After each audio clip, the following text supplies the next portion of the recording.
2,000-year-old village in Skara Brae, way up in the Orkney Islands.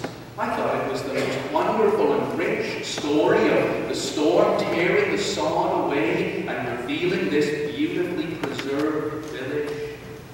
I had all kinds of people say to me, "Mark, did you just make that up?" Now, what a lot of nerve you all have to think that.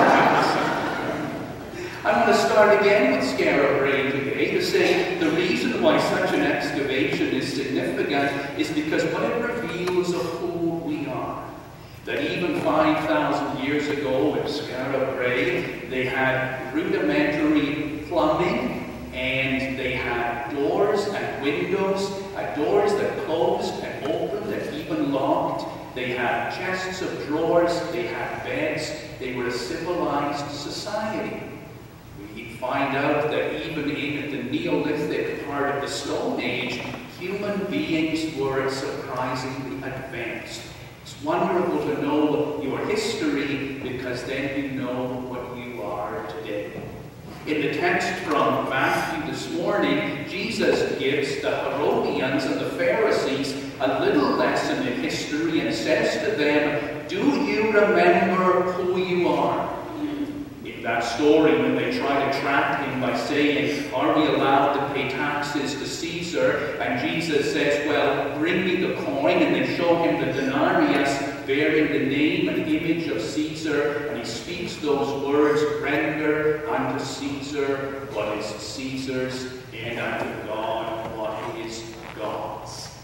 The message of the story, firstly, is that there are things we owe to God, there are things we owe to Caesar. Don't get the two things confused, and whatever you do, don't try to outsmart Jesus. But there's other things in that story, deeper and more powerful things than that. Firstly, we need to ask, what tax were they talking about? All the people in ancient Palestine had to give 1/10 of their grain crops to the community as a tax. They gave 1/5 of all of their olive oil and all of their wine to the community, and this was the way in which the community sustained those who could not care for themselves. Beyond that, they had income tax. 1%. Not bad. Those aren't the taxes that the people were talking about. They were talking about a thing called the poll tax or the civic tax, which was the tax to the temple. And up until 70 AD, that had been 1/2 a denarius, 1/2 a day's wage per year. But after 70 AD, the people were required by Caesar to pay 1 denarius to the temple of Jupiter. That's the tax that the Herodians are asking Jesus about this morning. Now, to understand this fully, you have to say what happened in 70 AD to change the payment of the tax. This is what happened. Titus showed up in Palestine with 80,000 Roman soldiers with the purpose of conquering all of Judea and Israel for the Roman Empire. He attacked Jerusalem. He took 1/2 of Jerusalem. The other half was heavily walled. They could not take it. So they used a military strategy that is perhaps the most cruel of all. Worse than chemical warfare, worse than incendiary bombs.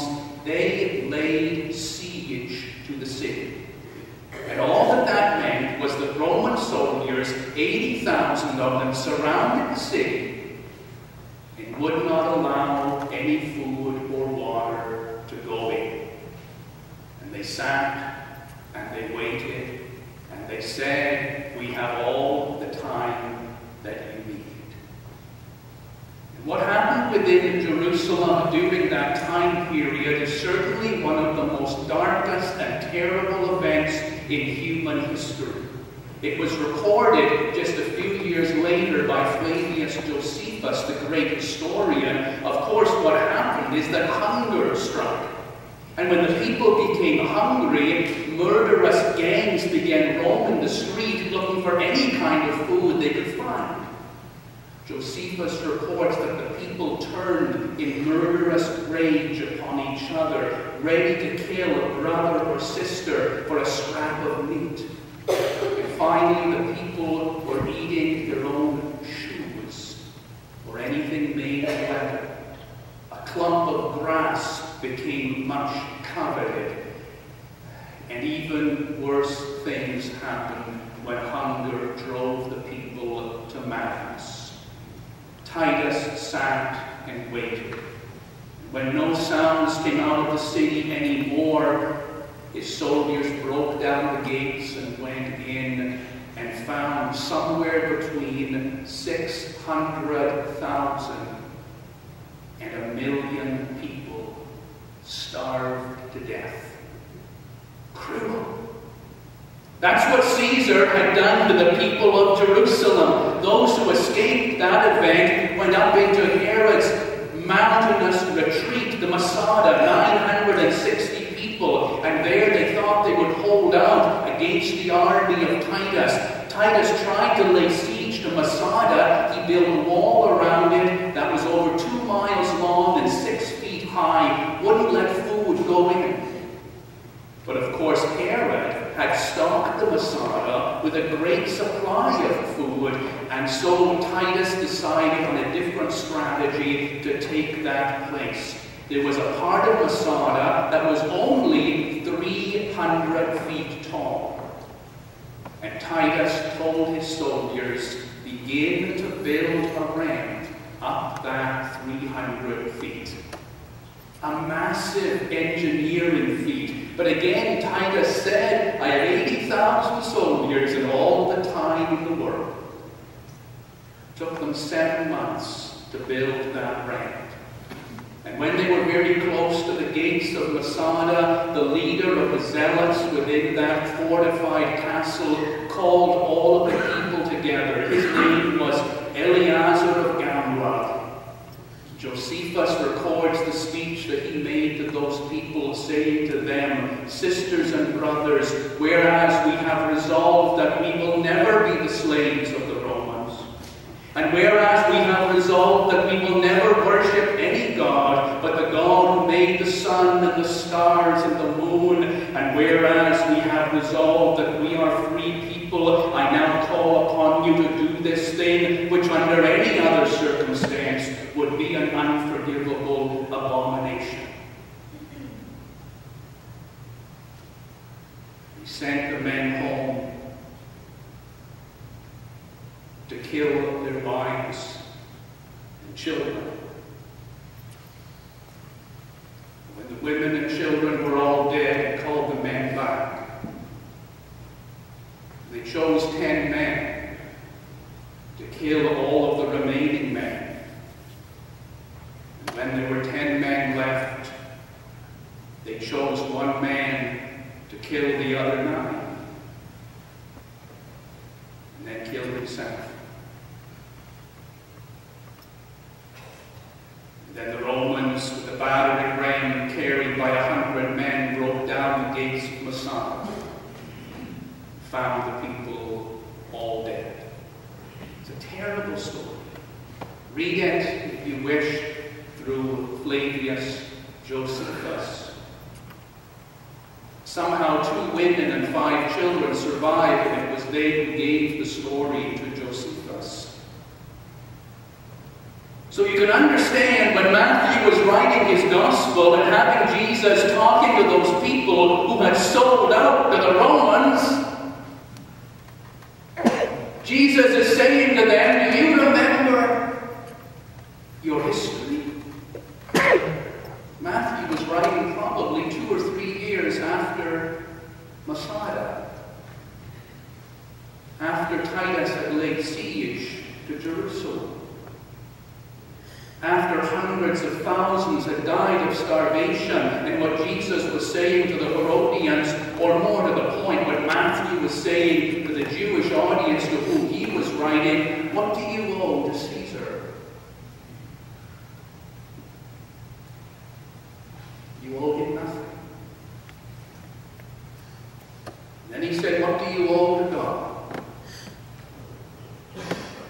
looked at the coin and said, whose name and whose face does the coin bear? And in the same breath he was saying to the people, whose name and whose face do you bear? You bear the name and the face of the God of Israel. What do you owe to the God of Israel? Deuteronomy 6:4. Hear, O Israel, the Lord our God is one God. You shall love the Lord your God with all your heart, and all your soul, and all your mind. Or at Micah 6:4, what does the Lord your God require of you, but that you do justice, love mercy, and walk humbly with your God? Jesus will say to those people, look a little deeper than your attempt to trick me. What do you owe Caesar? What do you owe God? You owe Caesar nothing. Give him that. You owe God your heart and your soul and your life. Give him that. Remember your history. When you remember your history, you remember who you are. And we Presbyterians need to remember our history, because then we remember who we are, and what we are is something wonderful. We are a people whose love is expressed in being socially engaged and compassionate and mission-driven. In 1852, the Red River flooded. Canadian Presbyterians rushed to help. In 1921, there was a famine in China. Canadian Presbyterians were there to help. In 1930, throughout the Depression, Canadian Presbyterians expressed the will and the love of God through generous giving. One of the most wonderful stories of the Depression is the growth of the Scott Institute, which would become the Scott Mission, helping those people who were down and out and jobless in the midst of the worst depression the nation had ever seen. Do you know how the Scott Mission soup kitchen started? This is a great story, and when I tell you, you're going to say, oh, Mark, you're making it up again. October of 1932, Morris Zeideman, who had taken over the work of the Scott Mission from J. McPherson Scott, wanted to feed hungry people, and he went to see the editor of the Toronto Tribune, a paper that was published from 1845 to 1971, and he said, how can I get food to the hungry people? And while he was talking to the editor, the phone rang, and it was the manager of the local Zellers store. And he said, I have a terrible problem. Thanksgiving has just passed. And I'm sitting here with 140 gallons of turkey giblets. Do you know what I can do with them? And the editor turned to Morris Zeideman and said, could you use 140 gallons of turkey giblets? And the Scott Mission Soup Kitchen was born. 1956, Hungarian refugees fleeing the communist regime, Canadian Presbyterians. In 1967, the Biafran Civil War, Canadian Presbyterians motivated by E.H. Johnston were there. 1976, the Vietnamese boat people. 1983, the famine in Ethiopia. This is who we are. This is our glorious history. We are God's people, expressing God's love with unbounded generosity, social conscience, ready to sacrifice. That's our identity. Do you remember who you are? Do you remember who we are? Remember the people that built this church and had to sacrifice so much to do it? We are the people with hope for the future and tenderness in our hearts. That's why we have a museum. To remember the glory of our history. Glorious because it's a history of love and tenderness. If any of you want to read a full history of our church, I would gladly loan you one of my many copies of Enduring Witness, written by Dr. John Moyer.